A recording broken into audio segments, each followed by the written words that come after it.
This is going to be an interesting review, with it being the first ever Ruby and Sapphire episode. 2 years ago, I reviewed a Ruby and Sapphire episode as part of LGBT month. And to tell you the truth, when it came to this episode taking place in the present time, mainly the Steven timeline, it's really a perfect time to showcase Ruby and Sapphire's character, mainly the fact that Ruby has anger problems when it comes to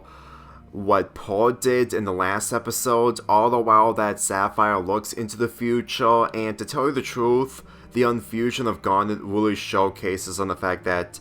Sapphire can see the future as a good thing, but at the same time, the correct way isn't what Ruby had in mind. In this episode, Greg offers Steven to go on the road trip, to which Garnet accepts in order to stay away from Paul a little farther away, but unfortunately this leads to her being unfused, with Ruby having anger problems, all the while that Sapphire just isn't on good terms with Ruby, mainly when it comes to her future vision. Days ago, when I described Garnet's fear of force fusion, with her being separated in order to get to a place that is somewhat comfortable, but at the same time, not enough to work out Ruby and Sapphire's differences. Ruby's character are not forgiving Paul when it comes to her decision in the last episode, all the while Sapphire thinks otherwise when it comes to her looking into the future, when it comes to a future vision that makes her white in her point of view, which shows the differences of Garnet's flaws when it comes to her being the fusion. I'll admit that Ruby's scenes is really humorous when it comes to "I'm the eternal flame baby" line, but at the same time, you can really tell that despite what we saw involving Amethyst and Paul's fusion of all Paul in Season 1, this is an indication that the relationship between Ruby and Sapphire when it comes to the episode that they had together when they encountered Rose was honestly a route that really makes this relationship still work out in the end, but at the same time, it's not really a perfect relationship, judging of how Ruby is reacting, while Sapphire just thinks otherwise, thinking that she knows everything, or knowing that she knows everything. When it comes to Steven wanting to meet Ruby and Sapphire again, since that he wants this road trip to be fun and happy when it comes to meeting those gems for the first time that isn't fused into Garnet,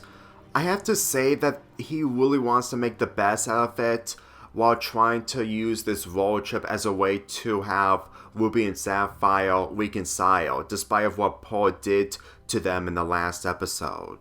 When he drops his plate of food at the diner, which leads to him heading out the door, I gotta admit that the reasonings of Ruby and Sapphire realizing that what they cause is an indicator that they never experienced these types of emotions when it comes to Steven putting his foot down. Not to mention that he's mostly responsible by cleaning up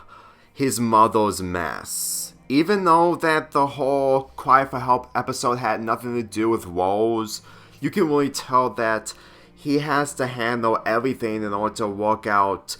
other people's problems. Not only that this episode really showcases Sapphire's realization when it comes to the present, well, she didn't kill all along, and she actually killed as the series progressed. I can guarantee you that it's further development of not only hers, but also Ruby and the fusion that they create as Garnet. I understand that huge animation fans will catch on after watching this episode for the first time, but believe me, my experience towards this episode, it was really exciting the first time when it comes to these two characters, especially Ruby's lines, but when it comes to the second time, or maybe third, depending if I did watch this episode again, it takes time to make the episodes good or bad, but in this episode, it's better. I really feel like that whenever I think about Ruby and Sapphire,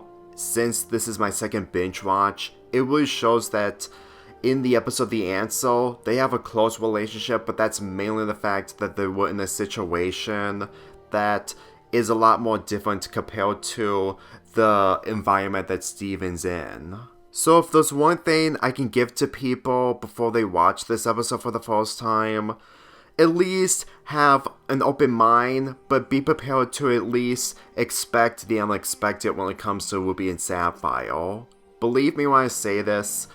I didn't expect the unexpected during my first binge watch, and when it comes to my second binge watch, I did that formula for a few occasions. Even if it should apply to almost every episode that I'm reviewing for this marathon, I still have limitations that I don't go overboard all the time, even if I may have in the past. I'm giving this episode a 9 out of 10.